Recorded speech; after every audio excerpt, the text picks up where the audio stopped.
Hai geng, info singkat kali ini membahas tentang cara menyimpan uang di rumah supaya tak dimakan rayap. Bagi Anda yang mempunyai tabungan di rumah, sebaiknya hati-hati memilih tempat untuk menyimpan uang. Jangan sampai uang yang dikumpulkan dengan susah payah tak bisa ditukar karena rusak dimakan rayap. Akibatnya, usaha mengumpulkan uang selama ini akan sia-sia. Nah, untuk menghindari kasus seperti itu, ada baiknya kita mengetahui cara menyimpan uang di rumah supaya tak dimakan rayap. Caranya, pilih tempat yang kering saat akan menyimpan uang di rumah. Misalnya di tempat berbahan besi atau tempat kering yang sulit dirusak oleh rayap. Hindari menyimpan uang di tempat-tempat yang berbahan kayu karena biasanya mudah untuk dijangkau dan dirusak rayap.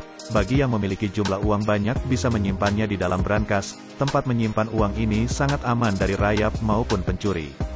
Sebab brankas dilengkapi dengan kunci dan password. Apabila ingin menyimpan uang di rumah, cobalah simpan di dalam celengan yang berbahan kaleng. Di tempat tersebut uang Anda akan susah dimakan rayap. Jika akan menyimpan uang dalam waktu lama, jangan sampai memilih celengan dari bahan kayu dan bambu karena akan mengundang rayap datang. Demikian info singkat kali ini, sampai ketemu di episode berikutnya.